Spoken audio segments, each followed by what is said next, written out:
walk us through your experience having contracted this virus and now you're fully recovered.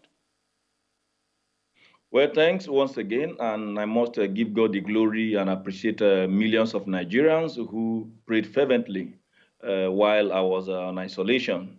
Of course, initially I had thought that as somebody who had been at the center of sensitization in the state, that I could just go for tests to help deal with issues of prejudices that exist amongst the people and let them know that once you have a challenge, you can come forward for testing. At that time, I was not even having any symptom. But between the time I got tested and when the result came out, I lost my sense of smell. So it became obvious that there was something wrong. And then about 24 hours later, the test came out and it turned out to be positive.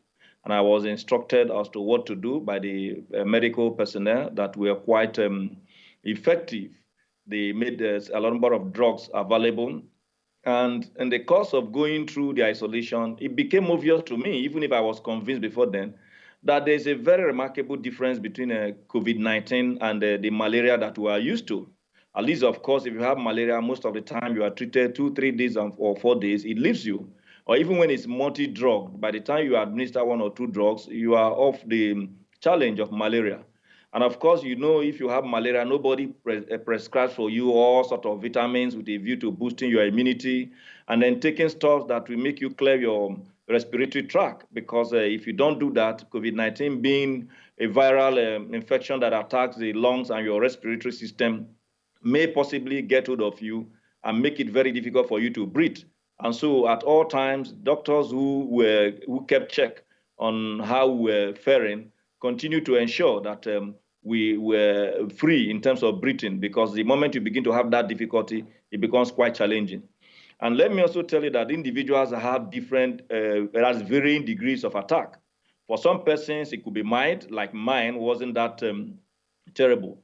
But for some other persons, it brings them down and then it causes a lot of havoc in their respiratory system. And possibly, just like the medical personnel have said, if you have a comorbidity or what you may call pre-existing health conditions, it becomes quite challenging.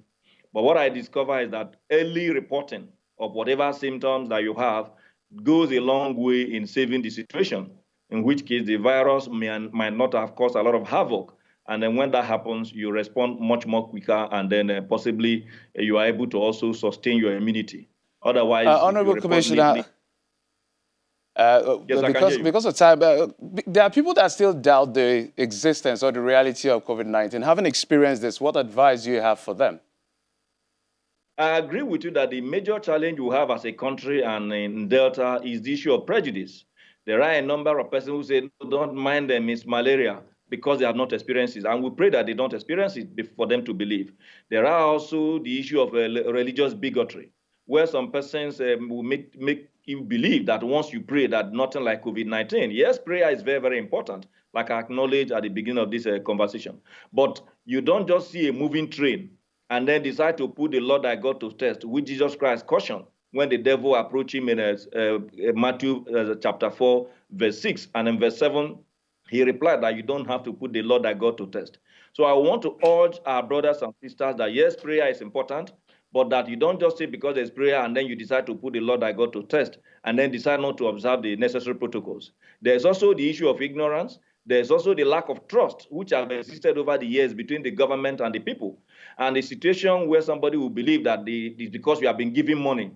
And some people even ask me, how much were you paid? And I wonder, how much will anybody pay, even a governor of a state, or even the former chief of staff or to the president, for him to have died? Is he going to enjoy that money? Mr. Charles, if you can hear me. Okay, I wanted to just ask you about the current health status of the governor.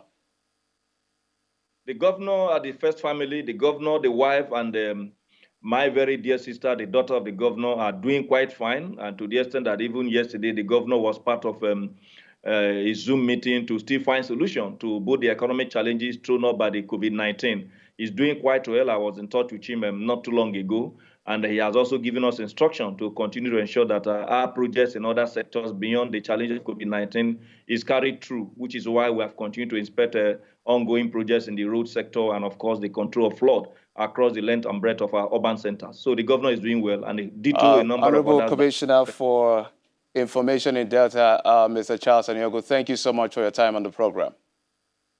Thanks for having me.